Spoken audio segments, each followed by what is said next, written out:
Hey, what's up, everybody? Welcome back. This is Take It to the Hizzy Fantasy Football TITTH number 171. I'm your host, Justin Bruni, and I got Nick Davis with me this evening. Happy Monday, sir. How you doing? How's week one for you? It was good. I was very happy with a lot of the games. I was watching the Chiefs-Browns game. I was very impressed with that matchup. Browns, they're going to be something to watch this year, but the Chiefs, ended up pulling up the win. I got back from Florida, so just been resting up and ready to watch some Monday Night Football.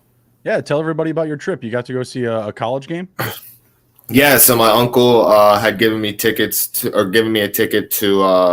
the USF-UF game, and we watched it in Raymond James Stadium. So that's a pretty cool stadium to go look at. It's very different than a lot of the others. Funny thing, I didn't know who we were cheering for until I showed up and they bought me a shirt. It was USF. But they got throttled, so we watched the first half on the field. It was like the 100 section, so we were like right on the 40-yard line. And then once halftime happened, we went up to the club level and just hung out there. So that was really cool. I had a lot of fun with that. Absolutely, that's awesome, man. Glad you had a good time. And yeah, that KC and Browns game was amazing. Which matchup do you think was better, that game or the season opener, the Bucks and the Cowboys? I'm sorry, what was the question? Bucks or Cowboys or Browns and KC? Which was a better matchup in week one? It was the Browns and KC for sure. Yeah, I gotta go the other way. That season opener was amazing, but the whole weekend was great. We had a lot of underdogs hitting on their covers, a lot of surprises, a lot of upsets. So yeah, really excited to jump in and break it down. We did some prop bets this week with the Hizzy for our Autism Society of America fundraiser. So quick update on that. Nick beat me in the James Robinson department. I had James Robinson scoring 2 touchdowns this week. That didn't happen. So I lost 20 there. Made 10 back versus Steve. Steve had the under on Diggs catches. I had the over. I think the number was at 7.5.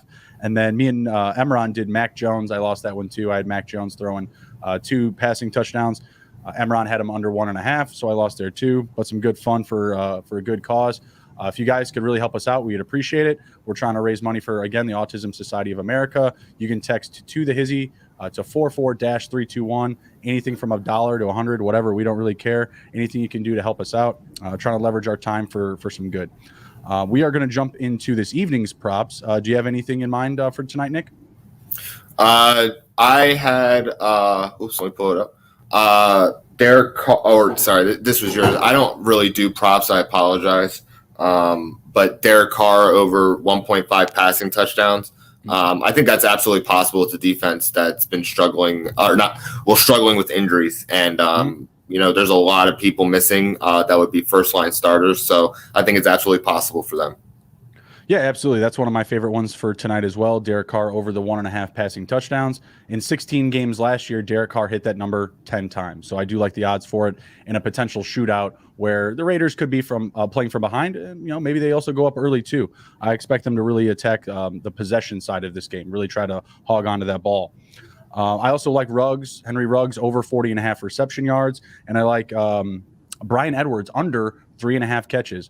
Quick news flash, he's never caught over 2 in any NFL game ever. I know it's not a long career, but still, he's never caught over 3 balls. The hype is so high with him. It's unbelievable. Everybody loves him. Other than that, I love Lamar on his rushing prop. I got it at 74.5. It might still be climbing. Sammy Watkins, I got it about 40.5 yards. I think that's up to about 43.5 now as well. So yeah, anything anyone wants to drop in the chat, please go ahead and do so. We got Sage in the chat talking about he agrees with the Ruggs hype, and the hype is high. Absolutely. Henry Ruggs did hit over that prop in week 1 last season, so hopefully they come out and they try to really use him a lot like they did to start last season. All right, let's move over to our Monkey Knife Fight props. If you guys want to sign up for monkeyknifefight.com, be sure to use our promo code to the Hizzy, and they'll give you a nice little sign-on bonus. First up, we've got Darren Waller and Mark Andrews over-unders for fantasy points. Darren Waller sitting at 16.5 and Mark Andrews at 14.5. I like the overs for both. What do you think? I think the overs for both as well. With the defensive injuries, Darren Waller can absolutely hit 16.5 and over that. Mark Andrews can be highly dependent on because of the injuries for the Baltimore offense. It's either going to be him or Lamar Jackson getting the ball. We know that Marquis Brown isn't really a weapon right now. He's actually been struggling with hamstring injuries, sitting out stuff. So I don't know how much he's going to be good to go. But I see over for both as well. Yeah, really love the upside for Darren Waller tonight. Obviously, great player already, A1 tight end in the league. But you help outside of Marcus Peters, you also have Jimmy Smith out of this matchup as well. So, I do expect a lot of work for Deshaun Elliott and Chuck Clark this evening. But there is a little bit more upside for Darren Waller with his secondary a little beat up. And Mark Andrews, he's all that's really left. You got Sammy Watkins, Marquis Brown, but I feel like Mark Andrews should get enough volume tonight, and I do expect him to score a touchdown. So I think he easily hits over the 14.5 points. Nick and I both like the overs there. Let's look at fantasy points for running backs. We've got Josh Jacobs and Tyson Williams. Jacobs at 12.5 and Williams also at 12.5. I like the under for Jacobs. I like the over for Williams, but man, it's going to be close with Jacobs. I feel like he's going to be touchdown dependent. What do you think? I think Josh is going to be getting over. I don't know, man. The injuries in Baltimore have me really scared for them being able to stop people. So I'm going to say Josh Jacobs is going to go over. And Tyson Williams, I feel like the hype is just so high because the injuries for his offense. So I think that he's going to disappoint and go under. I hear you. We got Bob in the chat. He's not liking the Ravens jersey. I mean, it's a little old. It's a little dated, Bob. It's a Hayden Hurst jersey here. But I'm an 81 guy, so I'm a sucker for any 81 jersey. All right, really like those takes, Nick. Next up, we got Lamar Jackson versus Josh Jacobs in the rushing yards department. This number has definitely gone up for Lamar Jackson. It's at 69.5. I'm sure it's anywhere from 70 to 75 at this point. Josh Jacobs is at 52.5.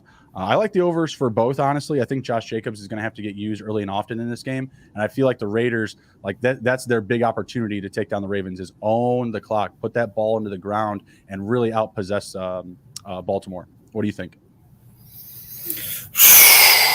I think Lamar's going to get over 69.5 rushing yards. He's really their only weapon that is extremely dependable before Mark Andrews. So I think that they're going to give him the ball a lot to try and set the pace. 52.5 yards for Josh Jacobs. I'm going to go over. I think it's going to be 60, 75 yards. So give me over for both. Yeah, I think that's the way to really attack the Ravens, and he's the guy to do it. In between the tackles type of guy.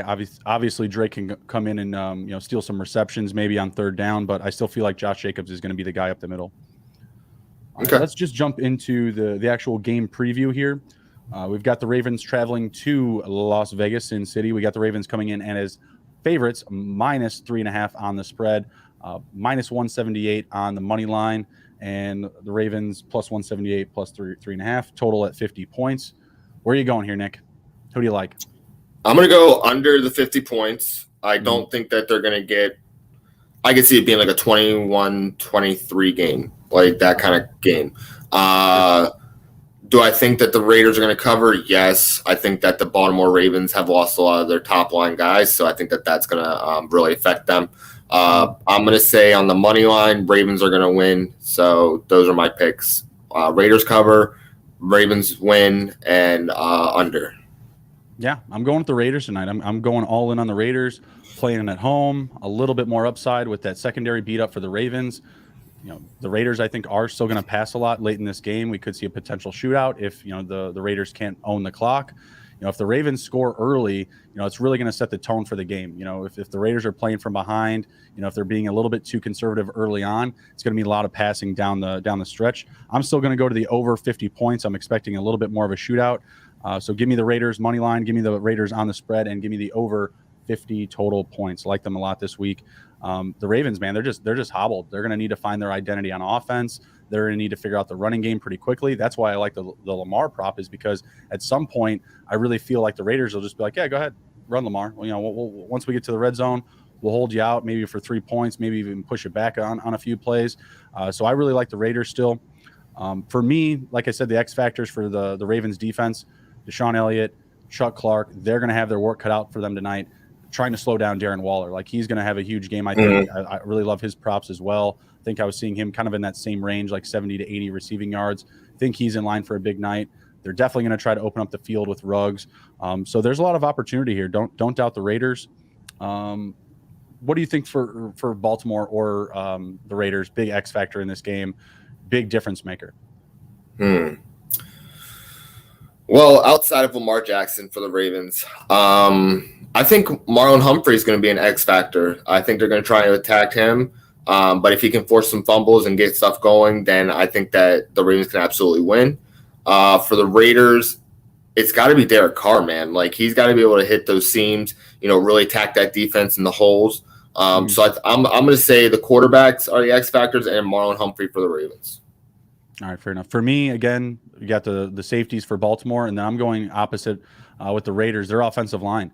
If that offensive line, doesn't look great on paper, I know they're also going to be missing Richie Incognito tonight. But if they can win the battles in the trenches and give Derek Carr time, open up some holes for Josh Jacobs, it's going to be all good for Las Vegas this evening. If they don't, then it could be some pretty quick work for the Ravens. That offensive line really needs to win some battles. If they can dominate up front, if they can, win over for most of the game and be efficient, I feel like it's going to be an easy victory for the Raiders. But I just want an exciting one. I just want an exciting game down the stretch here. Let's jump into some of our props for tonight for the player props and game props. We'll start attacking that. About 7:47 here. Still a good while before we got kickoff. Let's see. Just pulling them up now. We had the 1.5 passing touchdowns for Derek Carr. We both agreed on that. I already know the number for Lamar Jackson's at 1.5. Are you taking the over? I'm taking the over. Yes, I'm taking the over. 3 touchdowns less? Yeah, 3 touchdowns. Yeah, I think Lamar can hit it. And they're both paying minus 135 for both Derek Carr and Lamar Jackson to both hit over 1.5 passing touchdowns.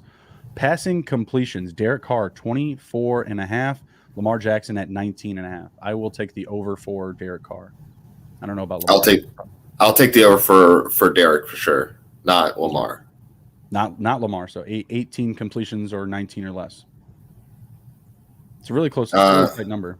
I think Lamar can hit that over too. I'm going to say under. They're going to really try and run the ball. Okay. You like Lat Murray numbers tonight? Lat Murray, 22.5 rushing yards. I'll take that. Give me the over on that. Yeah, it's really tough. I wish they had a Lev Bell one in there so I could take the under on it. Yeah, Lat Murray, 22.5. That seems respectable enough. What about Tyson Williams? They got a lot of trust in. I'm going to say under. 65.5 if I didn't say it, sorry. I'm going to say under. Under? Okay. That's a pretty tall number for a rookie. But in a Greg Roman system, they run the ball a lot. They run the ball efficiently. I'm going to take a stab. I'm going to go with the over. Lamar Jackson's number is up to 75.5. I'll still take the over. I think he's going to be needed quite a bit this evening. Josh Jacobs' rushing numbers down to 48.5. It was up at 52 over earlier. Give me over. Man, that's going to be close. I'll take the over as well. I think it's going to be really close. Derek Carr, 6.5 rushing yards, not touchdowns, rushing yards. I think it's possible. 6.5. That's a one scramble. I feel like they're betting on him, taking a sack or two for negative rushing yards or something like that, because that's a really low number. Can get it on 81 scramble. I'll take the over for sure. 6.5. That's way too low. Carries 12.5 for Jacobs and 13.5 for Williams. Over for Jacobs, under for Williams. Yeah, see, this is when it gets tough for me because, like I said, I think that the Raiders are going to try to really lock down and park the bus tonight and try to play keep away with the Ravens. So you would assume that, yeah, sure, Josh Jacobs should go over 12.5. But if the Ravens score early, the Raiders got to play catch up, man. That's tough. I'll go over for both. Tyson Williams is also going to be really close just because I feel like Lamar's going to have a lot of keepers. All right, receiving yards. Bryan Edwards, 41.5. I'm going under. Under. Yeah, going under. Darren Waller, 72.5. Crank the over. Let me get it. 72.5. What do you think? Give me the over. All right, fair enough. Let's see. Waller, where did you go? Sorry, I lost my screen. Waller 72.5. Henry Ruggs is up to 42.5. I still like that number. I'm gonna say over. I think he's gonna get one long pass. Sage in the chat saying he's over on Jacobs as well. It's a pretty friendly number, Sage.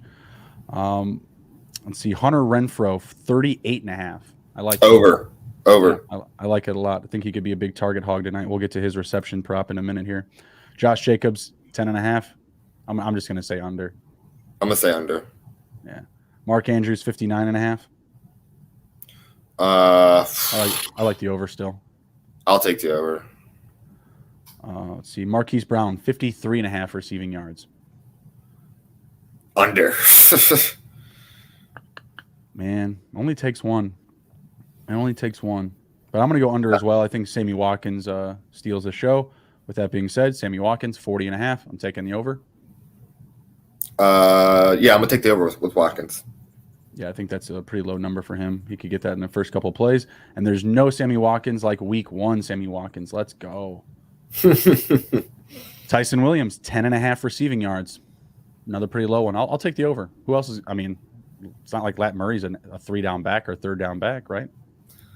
I'll take the over on that. I think a check down or two. Mm-hmm. All right, going over to receptions, we got Brian Edwards, 3.5. I am on the under. It's one of my best bets tonight. What was the best bet? 3.5. Brian Edwards. I'm taking the under. Oh yeah, definitely under. Yeah. Darren Waller 6.5. I like the over. Over. I like 9 for 110 tonight out of Darren Waller. Henry Ruggs 3.5. The over is paying plus money, plus 100. I'm taking it. I'm gonna take the over because I think they're gonna give him screens and let him work. I think that'd be a very good idea. Hunter Renfrow 3.5.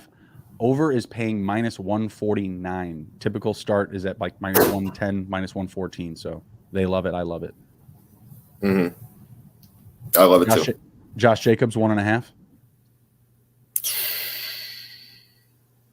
Over. I'm going to take the under. It's paying plus money, plus 110. Mark Andrews 5.5 catches. The over is paying plus money. It's plus 127. I'm taking it. I like the 6 even. I'm going to take 5. Taking the under 7. Minus 167 it's paying. Taking the under. Marquis Brown, over under 4.5 catches. Over is paying plus 125. Under is minus 164. And that's where I'm going. How about you? I'm going to go over because I feel like he's going to get some screens. Okay. Sammy Watkins, over 3.5. Sorry. 3.5 catches for Sammy Watkins. I'm taking the over. It's paying plus money, though. Plus 139. I think he finishes with 5 or 6. I agree. All right, and then Tyson, over under 1.5 catches. Over's paying minus 167. They really like it. I'll take the over on that. Yeah, I like it as well. All right, let me get back to the game props here. And then after that, we'll start jumping into our waiver wire from week 1. If you haven't already, please be sure to smash the like button, share the video, and follow us on youtube.com/takeittothehizzy. Let's go. All right, some game props. Any team to score 40 points this evening, Nick? No. Nick says no. No. Nick says no. If someone's going to do it, it's got to be the Ravens. Yeah, but that's... I'm going to say nah. They got to have a complete breakdown for that. Yes is paying plus 350. Over under Baltimore total field goals, over under 1.5. So over. Justin Tucker props. I'm going to go with the over as well. I think they're going to get stalled in the red zone a few times. Baltimore total touchdowns, over under 3.5 total touchdowns for Baltimore. Sounds like you're on the under there.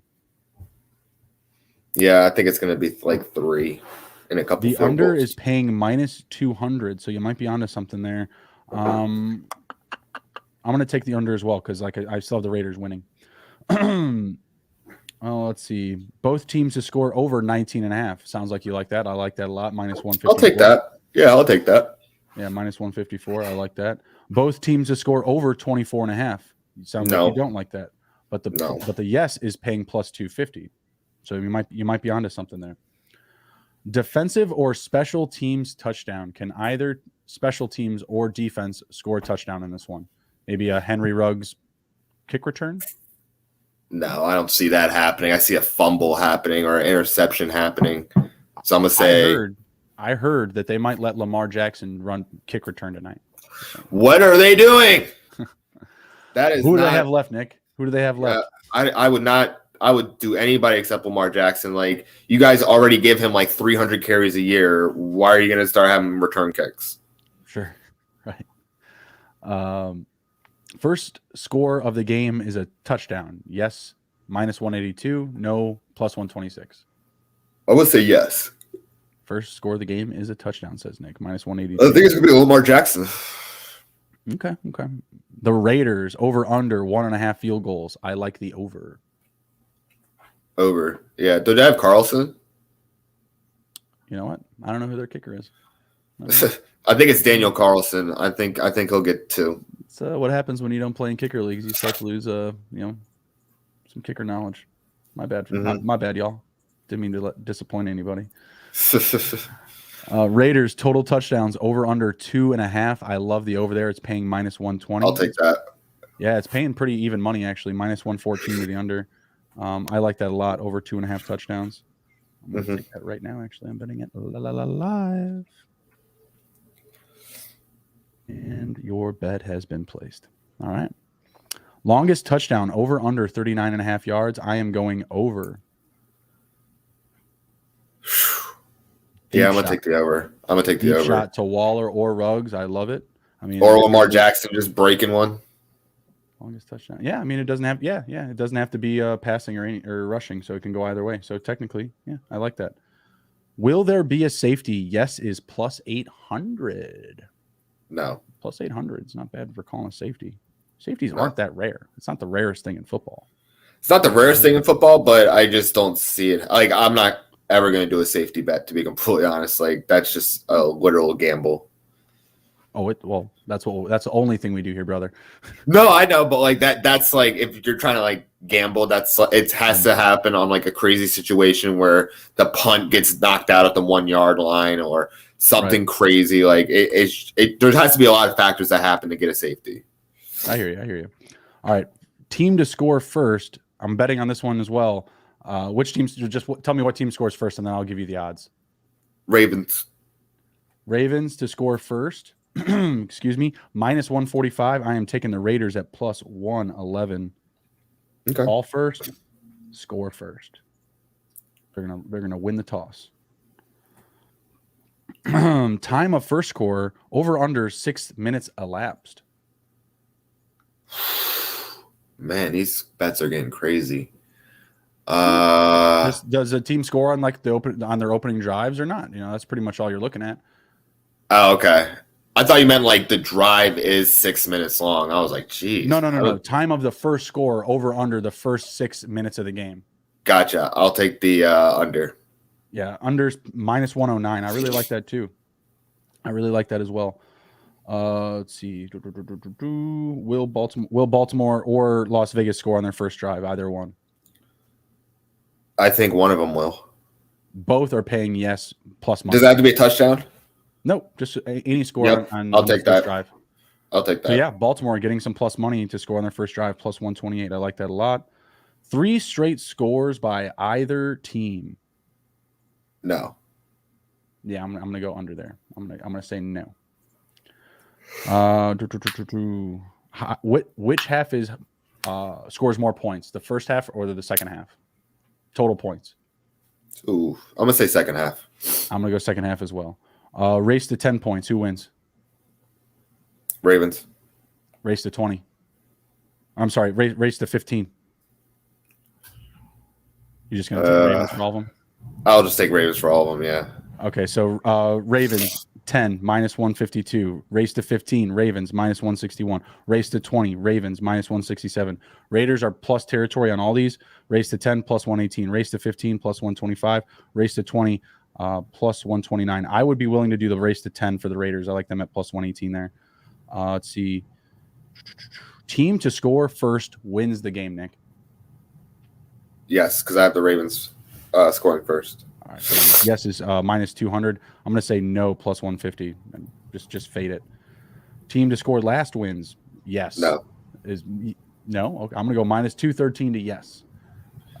Will there be overtime? Yes or no? No. Yeah, no is minus 2,000. That's pretty good. Total first downs over under 44.5.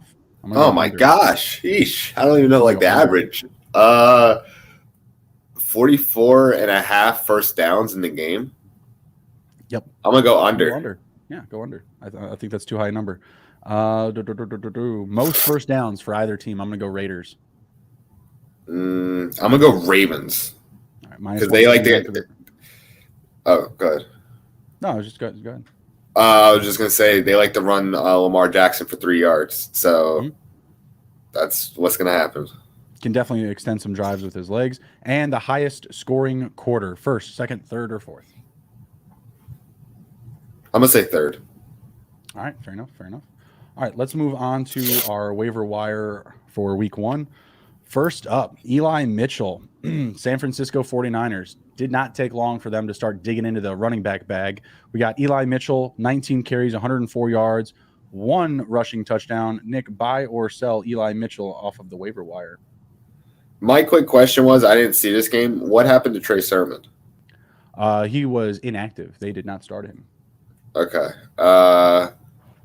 I'm gonna say Mostert hurt. He's out for about 8 weeks. Yeah, I traded for him and got like 2 points, and that's probably the season. I'm gonna go sell on Eli. I'm gonna say that Trey Sermon, when he is active, will take over. So you might get like a couple more weeks out of him, maybe like 2 or 3. But I think Trey Sermon's gonna come in and try and do some damage. Yeah, Eli is someone that I want to buy, but I don't want to break the bank for him because at the same time, he only had like 64% snap share percentage, right? Still split work with JaMychal Hasty after Mostert got hurt. They still played Juszczyk quite a bit at running back even, kind of as like that third down like blocker, instead of a scat back, we'll put a blocker out there, right? Try to keep Jimmy upright. By the way, Jimmy didn't look half bad in that game either. Looking really good under pressure. But yeah, Eli Mitchell, I like him a lot. I just don't want to break the entire bank for him. Think back to last season. You probably spent a good amount like on a guy like James Robinson. I probably wouldn't spend the same amount on an Eli Mitchell because you're going to have Trey Sermon there coming in. He's going to cut into workload. Mostert will be back for the second half of the season. It looks like he'll be back for the second half of the season. So at some point, those guys will still have their workload cut back into, and it's just a revolving door in that backfield. I got Eli Mitchell in some dynasty. Actually, where I drafted Eli Mitchell, I also own Mostert and Sermon. So this is why you would draft that entire backfield. And for good reason. Look what Eli Mitchell just did. No one was expecting this whatsoever. Sermon. I mean, people kind of were. Well, not with Sermon. Not with Sermon at all. Well, yeah. I mean, everyone was expecting Sermon to get a lot of work this week. I mean, the projections, the rankings, everything, right? Everyone thought he was going to be, a nice little piece this week. Late game scratch or late scratch right before pregame. So should be interesting how they move forward. I'd be willing to start Eli Mitchell or Sermon next week as long as, of course, Sermon is active. I really am interested to see what he can do behind this line with this offense. All right, next up we've got Mark Ingram. Mark Ingram down in Houston. Wow, what a surprise. If you told me the final score of that game without telling me who won, I would have told you it'd be the Jags all the way. Houston really coming out and surprising everybody. Mark Ingram, 26 carries, 85 rushing yards, and a rushing touchdown. You buying in? Yeah, I think I am. I think that he's finally in a spot where he's the only dog that they want to use. Very shocking on the Texans' performance, but it is against the Jaguars, so we might see them come back to the mean later on. I mean, they got Cleveland, Carolina, Buffalo, New England, Indianapolis, Arizona, and then they got the Rams, and then they got Miami. This is probably their easiest game all season, to be completely honest. So, absolutely. It was like an additional preseason game for both teams as far as I was concerned. Yeah, I definitely felt the same way. Certainly what I saw from the play calling from the Jags. We'll get into that a little bit later. It's very, very, very upsetting. I'm going to sell Mark Ingram. I'm still staying away from all the Houston Texans running backs. David Johnson had a touchdown. Maybe even Phillip Lindsay had a touchdown in that game. Mark Ingram, 46% snap share percentage. Pretty solid because on that low amount, 46%, he still had 26 carries. So if Ingram's on the field, well, damn well know what they're about to do on that play, right? Still going to stay away. DJ, 22% share or snap share percentage. Lindsay, 26%. Even Rex Burkhead got on the field for a handful of snaps at 13%. So going to stay away from now. All those guys are going to continue to eat into each other's workload. man, would love to see David Johnson traded to the Ravens. Would rather be talking about his props this evening rather than his prospects in Houston. Not ideal. Dude, they're just talking about everybody being traded to Baltimore. Like I saw, it probably was a fake They traded rumor. a starting corner this week. Who? Roby? Oh, they traded for a starting corner. No, they traded him away. Oh, okay. But I was talking about, like, I saw a rumor that Saquon Barkley was linked to being traded to the Ravens. I was like, oh my gosh, like, what is this? Like, they're just sticking everybody to this, just hoping something sticks. That would be amazing. That'd be fantastic to see. Don't bank on it. I'm not banking at all. Yeah. All right. Next up, we've got Christian Kirk, 5 targets, 5 catches, 70 yards, and 2 touchdowns. Buying in on the AZ third wide receiver 3. Yes, because the way that Cliff Kingsbury's system works is that he tells Kyler Murray where to take the ball. That's kind of how I feel about the system. And seeing that Kirk gets 5 receptions, that's awesome. It means that he's part of the game plan, and he definitely has that breakaway ability. So I'm going to be buying into him. Yeah, it's really tough for me. This is another guy that I would want, but I don't want to spend a lot on him. AJ Green played 80% of the time. He was on the field 80% to Christian Kirk's 57%. AJ Green pretty much did AJ Green things, or what you would expect, like 2 catches, 6 targets, not a lot of yards, made a play or two, literally just a play or two. Christian Kirk looked a lot better. I hope this means that he will get more playing time. Would also like to see a lot more out of Rondell Moore. And that's another reason why I'm leaning more towards the sell on this side, just because I don't know how consistent it's going to be. 5 looks on that percentage. What was it, 57%? It's not bad. It's a majority, right? It's a majority of the playing time. But at the end of the day, it's not as high as I'd like it to be for some of these other receivers that are going to be available. They're going to get a little bit more action on the field. Next up, we've got tight end from the Saints, Juwan Johnson. There he is. Scrolling right by him on our sheet here. Juwan Johnson, tight end for the Saints. Nick, what do you think? You in? You out?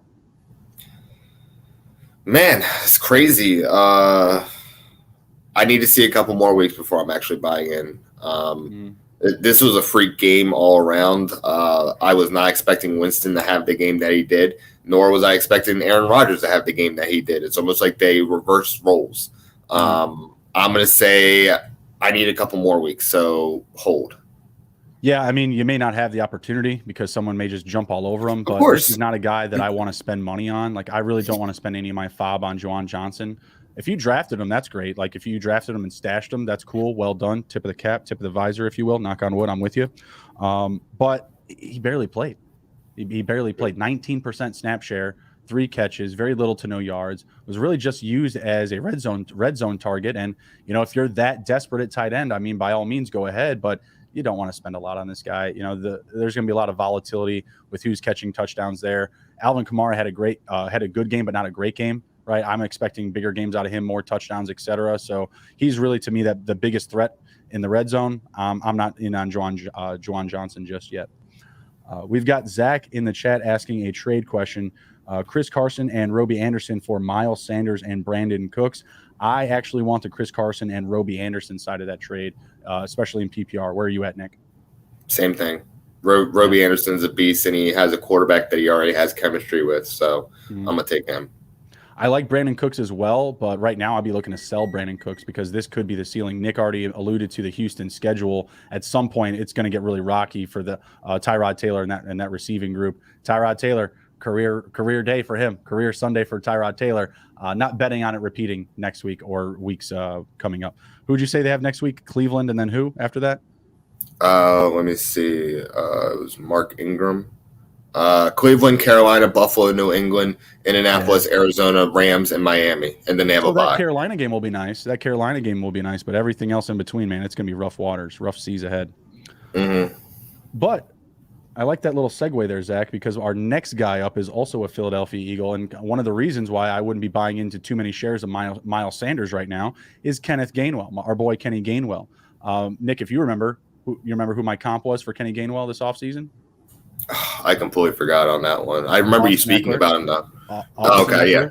I love Kenny Gainwell. He didn't play a ton either. He only had 35% snap share percentage, but 9 rushing attempts, 37 rushing yards and a touchdown, a couple of catches to mix in. I think this guy is going to be taking Miles Sanders' role more sooner than we actually think. I did not expect this type of production from Gainwell this week. I just kind of figured he'd be, kind of mixed into the rotation. I figured this would be more of like Boston Scott's role, and it looks like Gainwell has already exceeded him. And Miles Sanders was kind of used sparingly, because you have that extra running back there in Jalen Hurts, or that extra running asset, I should say.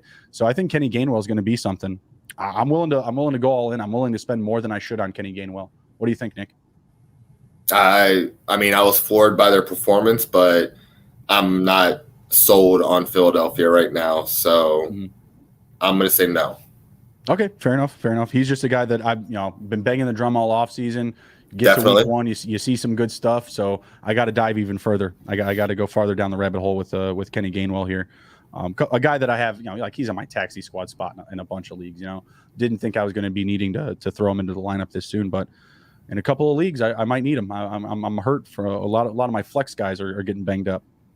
All right, let's move on though. We got a couple of left here, and then we're going to jump into our overreactions of week one. And we got kickoff taken off here in about 10 minutes or so, and then we're going to jump into that, or take off, I should say.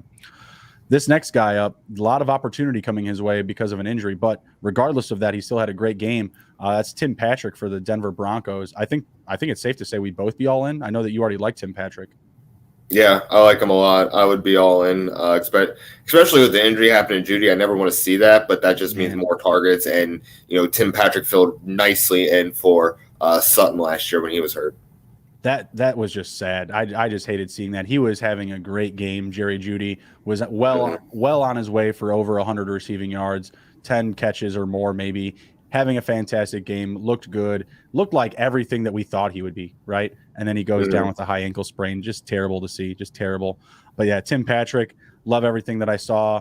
Looked like he had a great connection with Teddy Bridgewater, 4 for 4, 39 receiving yards. I'm sure that yardage will go up next week with Jerry Jeudy out. There's going to be a little bit more opportunity available, and even more so for the next about 6 weeks at minimum. So yeah, definitely go roster Tim Patrick. He was on the field 70% of the plays. Really like the opportunity for him going forward with Denver. All right, next guy up here, last guy on our waiver wire list is Nelson Aguilar. 7 targets, 5 catches, 72 yards, and a touchdown for the established receiver. You buying or selling, Nick? I'm going to buy. I think he's done a lot of improving on his drop situations.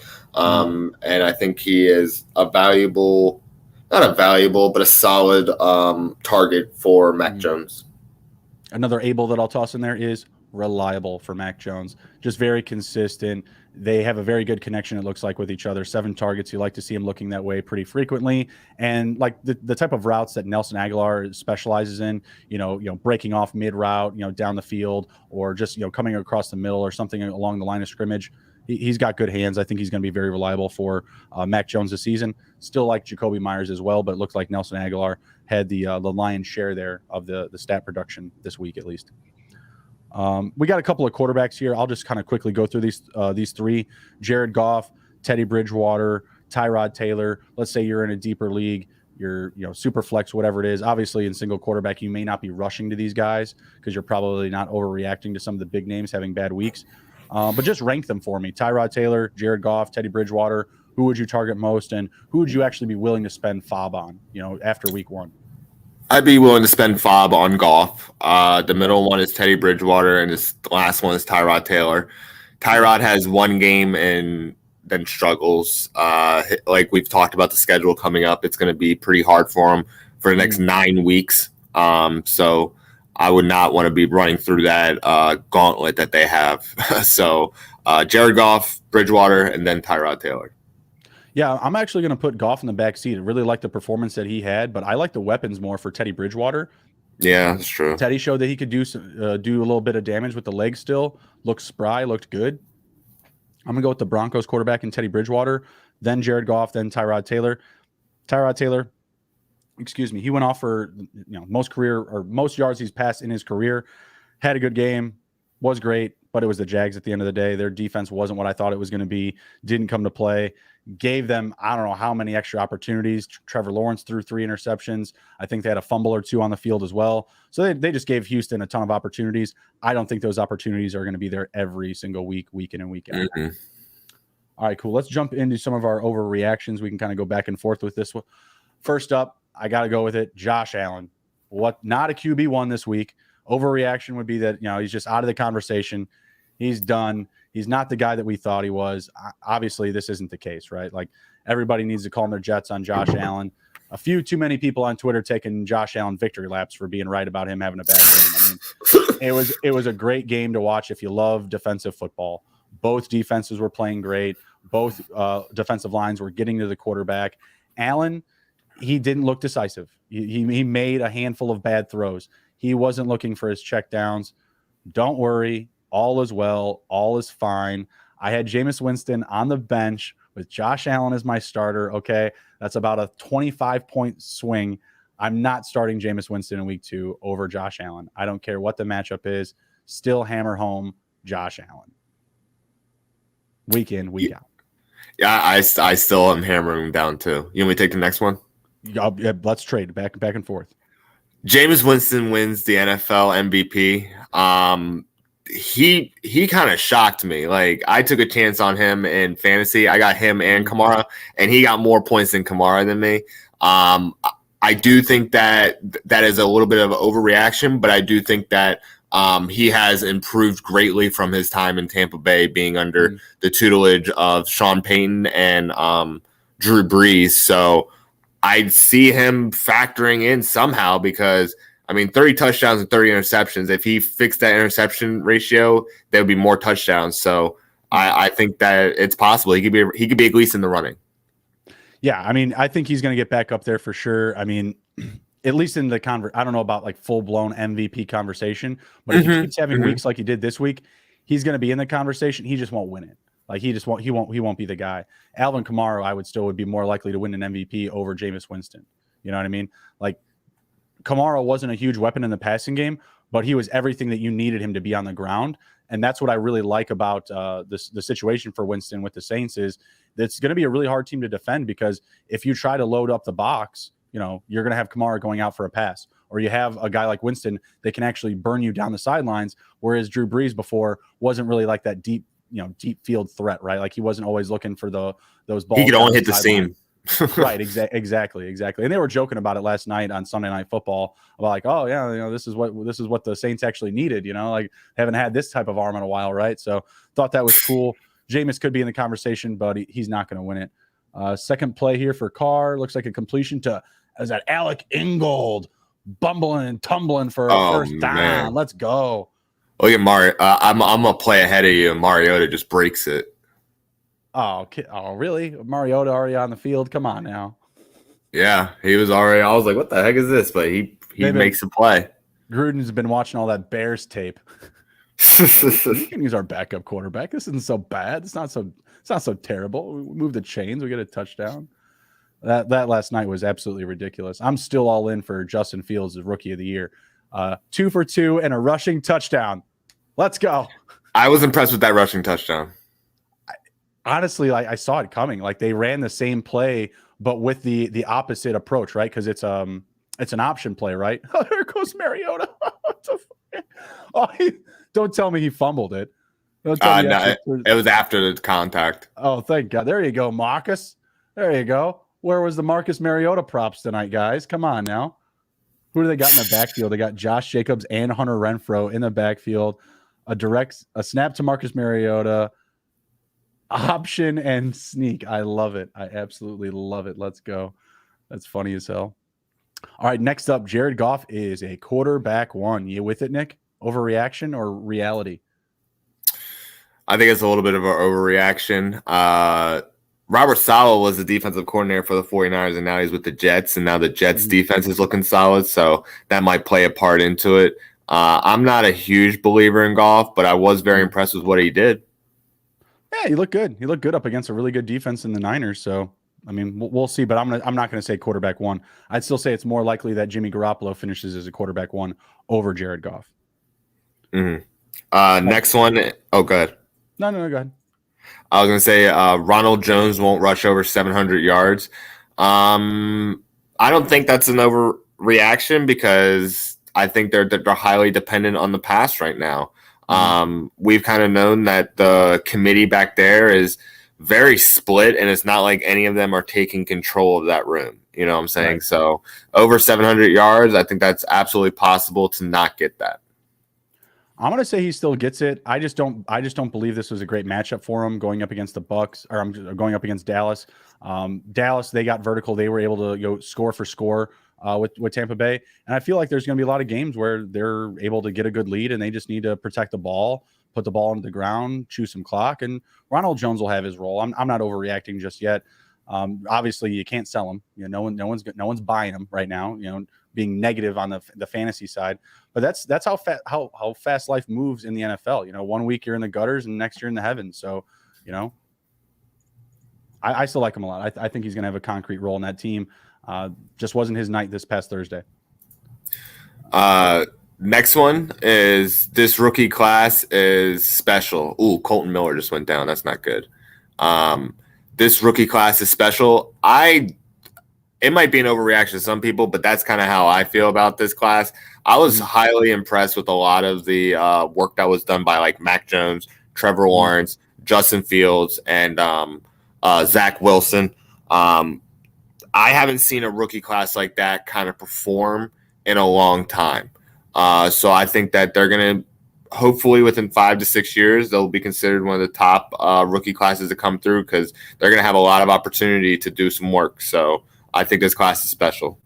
I think it's a reality. I agree. I mean, Trevor Lawrence wasn't great. Three passing touchdowns, 3 interceptions. But to me, that whole situation down there this past Sunday, that was Urban Meyer. That's who I'm putting it on right now, easily. Not using a running back literally until your 4th drive. You go 3 drives, 3 and out without running the ball. Like, bro, grow up. It's the NFL. Like, come on. This isn't college anymore. Giving more carries to Carlos Hyde over James Robinson, etc. I think that the situation is still going to be good for Trevor Lawrence in his career. They'll get somebody in there that can, whisper to him, play calling, get things, add some efficiency to the locker room, to the playbook, right? Trevor Lawrence is going to be fine. Zach Wilson didn't blow my hair back, but he looked damn good. Trey Lance, he gets in there, throws a touchdown. Oh yeah, Trey Lance. I forgot about him too. Yeah, Trey Lance, he got in for like a couple of plays, just here or there, used as a decoy, very similar like Justin Fields. So Trey Lance scores a touchdown in his rookie debut. You had Justin Fields, who 2 for 2, couple of completed passes and a rushing touchdown. He gets in the end zone, first career appearance, right? Mac Jones, he looked good. I thought they were going to win the game. Dame Harris fumbles on the last drive of their game, or whatever, of their last possession of the game. I'm sorry. Takes them out of contention. That damn fumble, it screwed me out of that freaking parody, that prop with Emron. It's driving me nuts. I was looking my chops. I was like, here we go. Here comes Bill. Here comes Mac down the field. Let's go. No, not going to happen. Who am I forgetting after Mac? Jacob Eason had a great preseason. Let me tell you, brother. I don't think he's a rookie. Yeah, he's actually in the league for a little bit. But yeah, I mean, am I forgetting somebody other than No. Those are the guys I was really focusing on. They all did pretty damn good in their first appearances. Every one of those guys was able to score, right? Even the guys that didn't start scored. So yeah, I think the future is pretty bright. I don't think that's an overreaction. Next one is Washington football team is gone for the season with Fitz being hurt. I'm saying that they're going to finish last. They needed a quarterback really bad. I think Tyler Heineke is a suitable backup, but that is all he is right now, is a backup. Fitz had that starting caliber, but unfortunately he's going to be out with a hip subluxation or something, and I think that's really going to affect their standings by the end of the season. So Washington football team is not looking good with Fitz being out. What about the Giants? They did not look good. I like the Broncos. I thought they were great, but I don't think they were like, this A1 team. I mean, outside of Melvin Gordon's like 70-yard run, it was all pretty copacetic. It was nothing really crazy going on. Yeah, I'm going to say that Giants are going to be third just because they do have a quarterback. Not saying that Daniel Jones is any type of good, but at least that's consistency, and they've been working with him. So I think that they are going to kind of pick it up. And like I said, the quarterback situation in Washington is really – it's like purgatory. Honestly, Tommy, two socks, excellent. Gonna like this one, but I think I like Taylor Henneke more than Dan Jones. Oof. I think. What do you think? Would you be willing to do a prop Dan Jones versus Taylor Henneke for the rest of the season? No. No. No, you could do that with Tommy. I'm good on that. I don't want You're like, no, I don't like Dan Jones. Actually, he's not that great. I was thinking total yards too, rushing and passing. I don't know. I feel like that's fair. I'll pass on that. Who just dropped that ball? Oh, that was Josh Jacobs. He can drop balls. That's fine. It looked like a decent pass, but it was definitely behind him. We got the Raiders on 3rd and 20 on this opening drive right now. Don't tell me, Nick. Don't tell me what happens, because I still, not that long ago, I bet it live. First team to score, the Raiders. I mean, do we just run this ball into the ground and take a field goal here, Nick, or are we about to turn the ball over?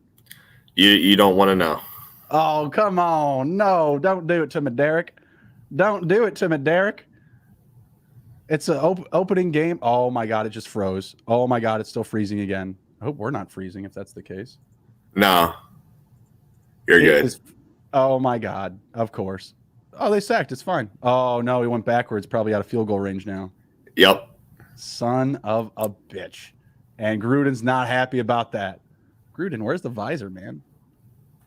Let me see it. They're giving me the replay now. Oh, it was a bad snap. Oh, okay. Yeah.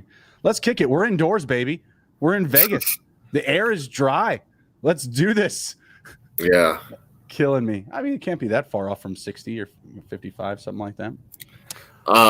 The last overreaction for me is the Browns are hugely dependent on Chubb. He's going to win the rushing title. Baker just has to not screw up.